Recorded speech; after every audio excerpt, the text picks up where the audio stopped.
Okay, so just when you thought the story could not get any more chaotic, it just did. Because now it is not just Meghan and Klay. Now we have got a UK podcast host going fully viral for one of the wildest takes of the year. We have got Stephen A. Smith on ESPN saying things that have half the internet ready to lose their minds. And we have got a situation that has completely spiraled beyond a celebrity breakup into something way bigger. Bro, I need you to stay with me through this entire video because the twist that lands in the final third is the detail that changes the energy of this whole story. Do not click off. You are going to want to hear this one all the way through. All right, let me get everyone up to speed quickly because this story has been moving fast. And there are now multiple layers running simultaneously that you need to understand before the main event lands properly. If you have been following along, you already know the core of what happened. Megan Thee Stallion, April 25th, Instagram story, put everything on Front Street. Cheating, his whole family, playing house, cold feet, mood swings through an entire NBA season. And then the line that broke the internet. Klay Thompson told her he was not sure he could be monogamous. After naming his boat after her. After holidays together. After she was manifesting their engagement publicly in February. She ended it the same day, since an official statement confirming the split, and made it very clear that trust, fidelity, and respect are non-negotiable for her.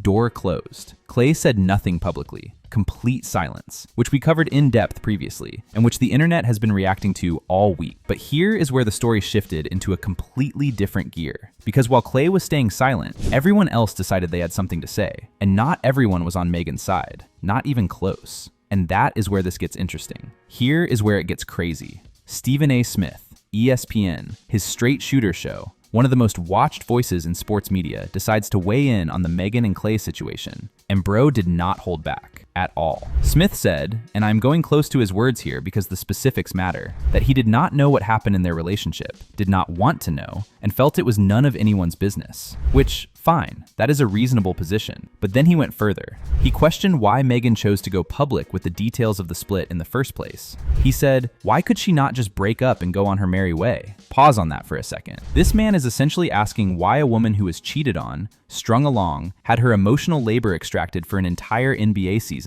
and was told by her partner that he did not know if he could be faithful, why she chose to say something about it publicly. That is the question he landed on. And then, wait for it, he sharpened his tone. He said, and again, these are his words, these women just chirping all over the damn place. Chirping. About being cheated on, about being lied to, about being told by the man she was building a life with that he was not sure he could be faithful to one person. Brother. The reaction to that line alone could fill an entire separate video. The internet responded to Stephen A. exactly the way you would expect it to, which is to say, loudly and not kindly, because his comments arrived at a very specific moment in this story. A moment where the public had already largely aligned with Meghan, where the details of what she had been through were still fresh, and where anyone pushing back on her decision to go public was going to face serious resistance. But here's what everyone reacting to Stephen A. is completely sleeping on. Because while Klay has been completely silent publicly, the picture coming out of his inner circle tells a very different story behind closed doors. Close sources familiar with the situation describe a man who is not sitting somewhere unbothered, not laughing this off,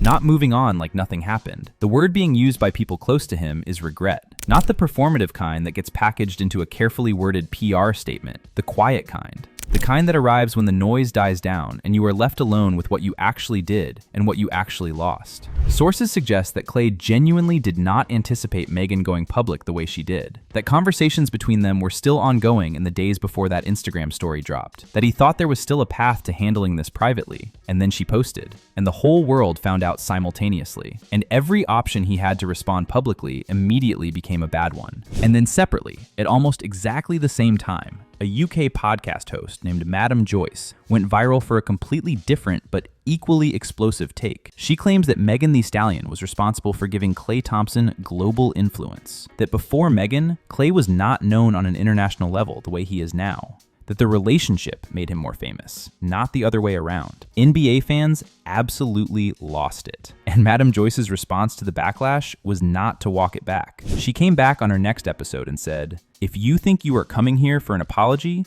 you can retract yourself back to wherever you came from, standing 10 toes down, said what she said. Guys, what happened so dumb? This video I made saying Madam Joyce, was right about us not knowing Klay. If you go and read those comments, the men are so angry. They're giving us stats. They're giving us, brother, we don't know him now by force. Now by force, they're not like, but Megan makes shit music anyways. Okay, we still don't know Klay Thompson. Kilo take or no? What is they're so angry. Nobody would know Megan if she wasn't rapping about her bum. Okay, but we still don't know Klay Thompson. I don't know him, sir. What is it? They're literally like, the only point I am making and other women are making on that video and under that video is that we did not know him before Megan. And it's not like we're lying. It's fact. Oh, but he's the top 5. Okay, sir. More. We did. I mean, should I lie? Should I lie? God.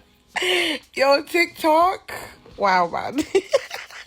She then went live through the Ringer's NBA Top 100 list to prove her point, and the results were genuinely jaw-dropping. She admitted she had never heard of Shai Gilgeous-Alexander, never heard of Nikola Jokic, never heard of Victor Wembanyama, never heard of Luka Doncic, never heard of Kawhi Leonard or Anthony Edwards. The only player she recognized in the top 10 was Stephen Curry, who came in at number 11. She argued that outside of America, NBA names simply do not travel the way people inside the sports world assume they do. That reality TV and music reach audiences that basketball simply does not touch. That Nene Leakes is more recognizable globally than most of the top 10 NBA players currently active. Now, is she right? That is a whole separate debate. But the fact that this argument is happening at all, in the middle of a cheating scandal, tells you everything about how far this story has expanded beyond what it started as. Here is the detail that reframes everything, and this is the part I promised you at the top. Stay with me, because this is where it gets really interesting. Stephen A. Smith asking why Megan did not just quietly go on her merry way. A UK podcast host going viral for saying Megan made Klay internationally relevant. Both of these things happening simultaneously in the wake of a cheating accusation that Klay has not denied, that he has not responded to, that he has not pushed back on in any form whatsoever. Think about what that combination of reactions actually reveals. The moment a woman goes public about being cheated on, the conversation shifts. Not toward accountability for the person who allegedly cheated, toward the woman who spoke about it. Why did she say anything? Why could she not just leave quietly? Why is she chirping? Did she actually make him famous? Was she the real beneficiary of the relationship? Klay Thompson said nothing and faced almost none of that energy. Megan Thee Stallion said everything and immediately became the subject of a debate about whether she should have said it at all. That dynamic is the actual story inside this story. And it is the reason her original statement is going to be talked about for a long time beyond just this news cycle. Because what she wrote in that Instagram story, the sequencing of it, leading with cheating, then the family, then the playing house, then the mood swings, then the monogamy admission, that was not just venting. That was a woman making sure that before anyone could reframe the narrative, before anyone could ask why she could not just go quietly, the full picture was already out there. She front-loaded the evidence before the counter-narrative had a chance to form, and it still formed anyway. That is how persistent this dynamic is. So here is where everything actually lands right now. The Megan and Klay story started as a celebrity breakup. It became a cheating scandal. It became a conversation about silence and accountability. And now it has become something broader. A debate about whether women who are wronged in relationships have the right to say so publicly, and what happens to them when they do. Stephen A. Smith with the chirping comment. Madam Joyce with the she made him famous angle. Klay Thompson with his complete and total silence while all of this plays out around him. These three things sitting next to each other tell a very specific story about who gets to control the narrative in situations like this, and who gets questioned for trying.